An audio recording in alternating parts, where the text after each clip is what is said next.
Hello বন্ধুরা, পাপিয়ার পাকশালাতে আপনাদের সবাইকে স্বাগত। আজকে আমি বরবটি, আলু আর মটর ডাল দিয়ে নতুন একটা রান্নার রেসিপি নিয়ে এসেছি। কারণ বরবটি অনেকের ভালো লাগে না, কিন্তু এই রান্নাটা করলে বাচ্চা থেকে বড় সকলেরই ভালো লাগবে আর সবাই হাত চেটে খাবে। এর জন্য প্রথমে আমি 150 গ্রাম মতন বরবটি নিয়েছি, আর ছোট আলু 5টা মতন নিয়েছি, আর মটর ডাল 100 গ্রাম মতন নিয়েছি। এই মটর ডালটাকে একটু 1 ঘন্টা ভিজিয়ে রাখতে হবে, আর বরবটিটাকে কাটতে হবে। প্রথমে আমি বরবটির এই মোটার দিকটা কেটে ফেলে দিলাম। এরপর বরবটিটাকে আমাকে একটু ছোট ছোট করে কাটতে হবে।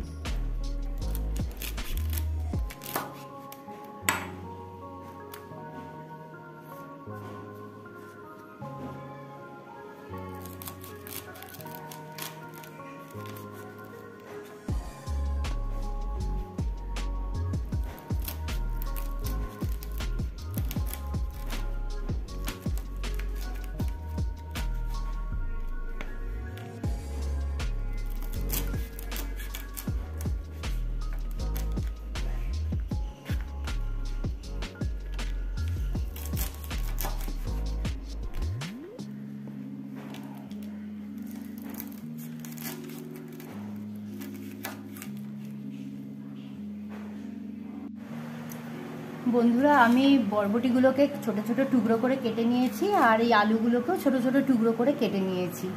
এবার আমি এই রান্নাটা করার জন্য যে মটর ডালটা ভিজিয়ে রেখেছিলাম 1 ঘন্টা ধরে, সেটাকে আমি মিক্সার গ্রাইন্ডারে পেস্ট করে নেব।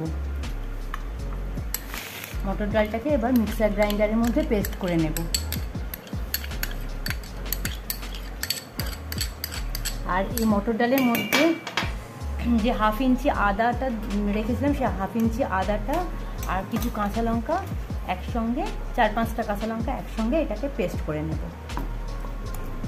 আর রান্নাটার জন্য কিছু মশলা আমি রেডি করে রেখেছি। সেই মশলাটা হলো পেঁয়াজ কুচি, টমেটো কুচি, তেজপাতা, ধনে গুঁড়ো, জিরে গুঁড়ো, হলুদ আর পরিমাণ মতন নুন। বন্ধুরা, কড়াইয়ের তেল এখন গরম হয়ে গেছে। এবার আমি কড়াইয়ের তেলের মধ্যে বরবটিগুলোকে দিয়ে দিচ্ছি ভাজার জন্য। বরবটিগুলো কিছুক্ষণ ভেজে নেব হালকা।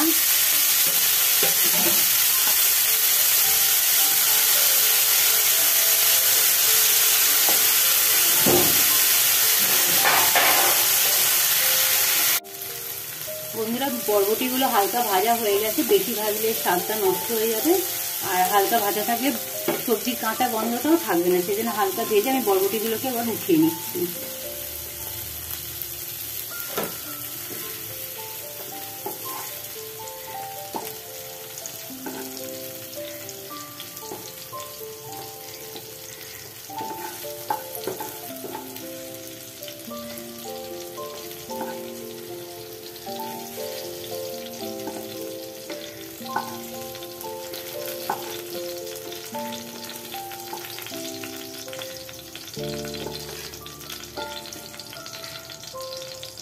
এবার এই তেলের মধ্যে আমি আলু যেগুলো ধুয়ে রেখেছিলাম, সেই আলুগুলোকে একটু ভেজে নেব, যাতে আলু কাঁচা গন্ধটাও চলে যায়।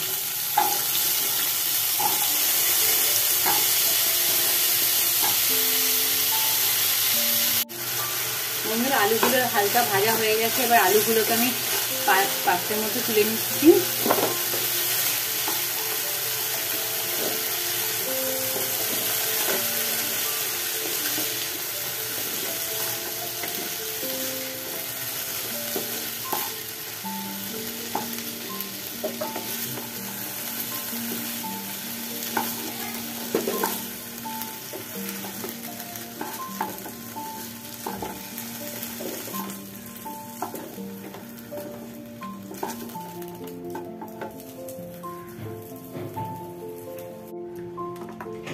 এবার এই কড়াইয়ের মধ্যে আরেকটু সর্ষের তেল দিয়ে দিলাম। সর্ষের তেলের মধ্যে তেলটা একটু গরম হতে দিন।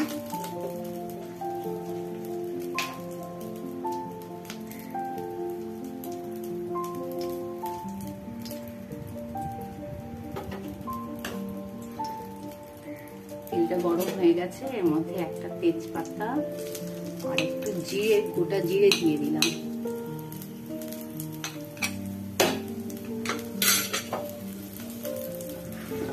ফোড়নটা হয়ে যাক।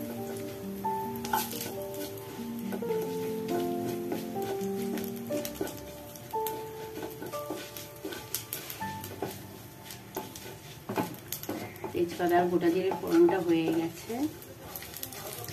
এবার এর মধ্যে আমি পেঁয়াজ কুচিগুলোকে দিয়ে দেব।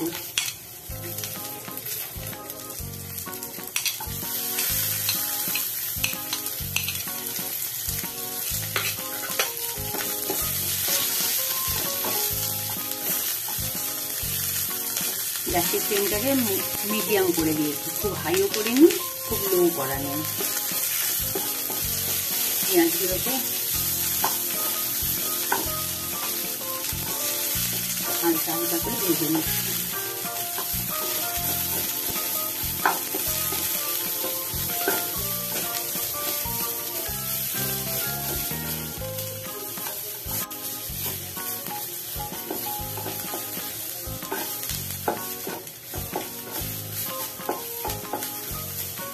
লালচে হয়ে এসেছে পেঁয়াজগুলো, হালকা হালকা লালচে সোনালি মতন।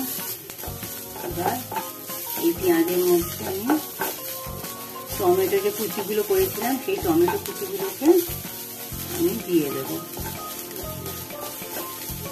টমেটো কুচিগুলোকে আমি দিয়ে দেবো।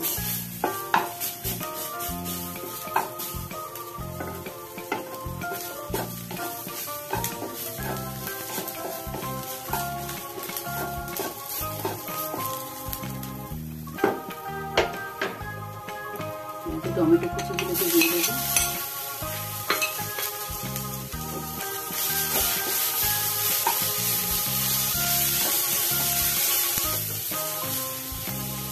পরিমাণ মতন একটু নুন দিয়ে দেবো আগে। নুন দিলে টমেটোগুলো নরম হয়ে যাবে তাড়াতাড়ি।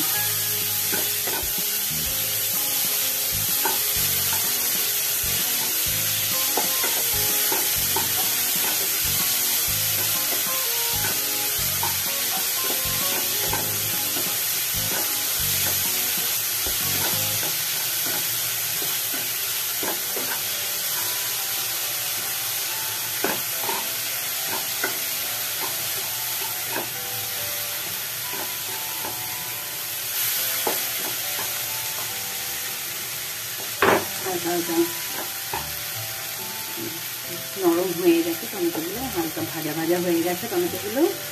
এবার এর মধ্যে আমি 1/2 চামচ হলুদ গুঁড়ো দিয়ে দিলাম,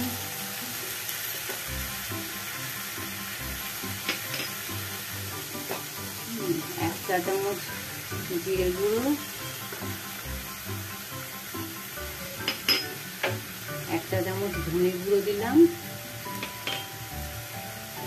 আর রংটা আনার জন্য কাশ্মীরি লঙ্কা গুঁড়ো হাফ চা চামচ দিয়ে দিলাম। এটা দিতেও পারেন, নাও দিতে পারেন। যদি রং মনে হয় একটু ভালো দেখতে লাগে তাহলে এই হাফ চা চামচ কাশ্মীরি লঙ্কা গুঁড়ো দিয়ে দিলাম। দিয়ে এবার মশলাটাকে আমি কষাবো।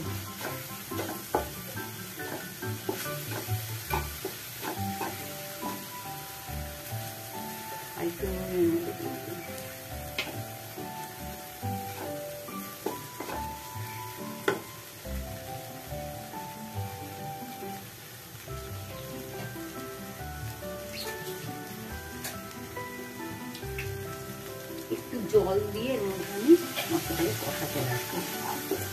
মশলাটা একটু জল দিয়ে তবে ভালো কষানো যায় মশলা।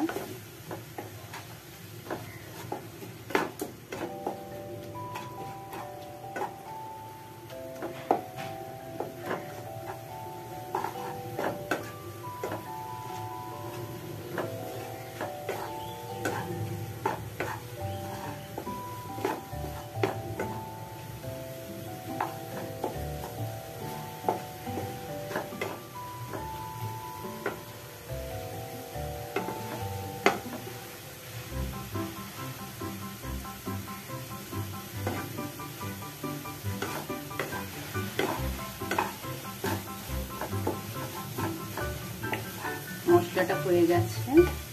এবার এর মধ্যে আমি যে মটর ডালটা যে বেটে রেখে দিয়েছিলাম সেই মটর ডালটা এবার দেবো এই মশলাটার মধ্যে। তারপরে আবার কিছুক্ষণ একটু কষাবো মশলাটাকে।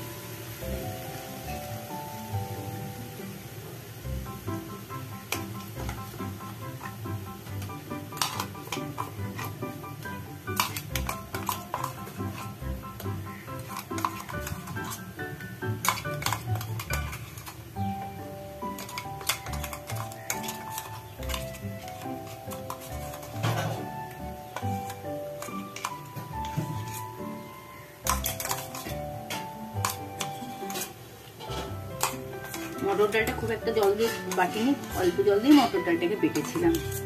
বেশি জল দিয়ে বাটলে বেশি ডালের মতন হয়ে যাবে, একটু শুকনো শুকনো করার জন্য এটা অল্প জল দিয়ে মটর ডালটাকে বেটেছিলাম। বা গ্যাসের ফ্লেমটা একটু বাড়িয়ে দিলাম, বাড়িয়ে দিয়ে মটর ডালটাকে এর সঙ্গে আমি মশলাটার সঙ্গে মিশিয়ে কষাতে থাকবো।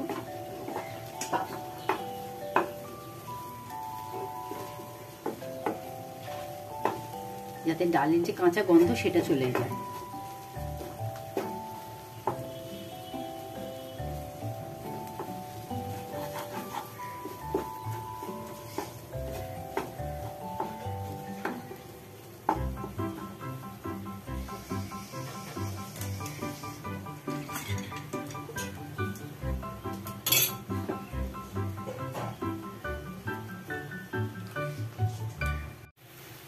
বন্ধুরা, এই কড়াইয়ের মধ্যে বরবটি আর আলু যে ভেজে রেখে দিয়েছিলাম সেইটাকে আমি দিয়ে দিলাম এর মধ্যে, দিয়ে এবার নাড়াচাড়া করতে লাগলাম।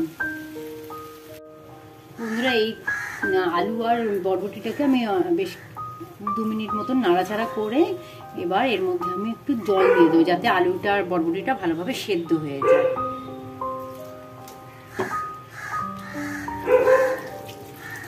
সেদ্ধ করার জন্য মোটামুটি 15 মিনিট আমি রেখে দেবো, যাতে এটা ফুটে যায় আর আমার আলু আর বরবটিটা যাতে ভালো মতন সেদ্ধ হয়ে যায়।